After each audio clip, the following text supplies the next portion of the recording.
വാർത്തകൾ തുടരുന്നു. മുൻ മുഖ്യമന്ത്രി ഉമ്മൻചാണ്ടിക്ക് വിദഗ്ധ ചികിത്സ ലഭ്യമാക്കണമെന്നാവശ്യപ്പെട്ട് ഉമ്മൻചാണ്ടിയുടെ സഹോദരൻ ഉൾപ്പെടെയുള്ളവർ മുഖ്യമന്ത്രിക്ക് പരാതി നൽകി. മകനും ഭാര്യയും ആധുനിക ചികിത്സ നിഷേധിക്കുന്നുവെന്ന് പരാതിയിൽ പറയുന്നു. വിഷയത്തിൽ മെഡിക്കൽ ബോർഡ് രൂപീകരിക്കുന്നത് സർക്കാരിന്റെ പരിഗണനയിലാണ്. മുൻ മുഖ്യമന്ത്രി ഉമ്മൻചാണ്ടിക്ക് 2015 രോഗം കണ്ടെത്തിയെങ്കിലും ചികിത്സ നിഷേധിച്ചത് മകൻ ചാണ്ടി ഉമ്മനും ഭാര്യയുമെന്നാണ് ഉമ്മൻചാണ്ടിയുടെ സഹോദരൻ അലക്സ് ചാണ്ടിയുടെ ആരോപണം. ആധുനിക ചികിത്സയ്ക്ക് പകരം ആയുർവേദ ചികിത്സയാണ് ഇപ്പോൾ അദ്ദേഹത്തിന് നൽകുന്നത്. ജർമ്മനിയിൽ വിദഗ്ധ ചികിത്സയ്ക്ക് പോയിട്ടും ശരിയായ രീതിയിൽ ചികിത്സ നടത്താൻ ഇവർ സമ്മതിച്ചില്ലെന്നും സഹോദരൻ ആരോപിക്കുന്നു. ഇക്കാര്യം ചൂണ്ടിക്കാട്ടിയാണ് അലക്സ് ചാണ്ടി ഉൾപ്പെടെയുള്ളവർ മുഖ്യമന്ത്രിക്ക് പരാതി നൽകിയത്. വീട്ടിനടങ്ങാനായിട്ട് ആശുപത്രി പോകാറുണ്ട്, പക്ഷെ നടത്തില്ല.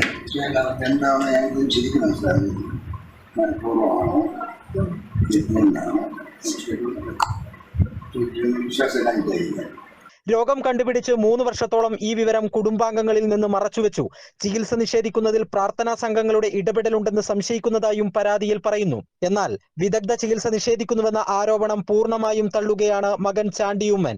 ഇത് സാധൂകരിച്ചുകൊണ്ടായിരുന്നു കഴിഞ്ഞ ദിവസം ഉമ്മൻചാണ്ടിയും പ്രതികരിച്ചത്. അതേസമയം പരാതി ലഭിച്ച പശ്ചാത്തലത്തിൽ ഉമ്മൻചാണ്ടിയുടെ ചികിത്സയുമായി ബന്ധപ്പെട്ട് സംസ്ഥാന സർക്കാർ മെഡിക്കൽ ബോർഡിന് രൂപം നൽകുമെന്നാണ് സൂചന.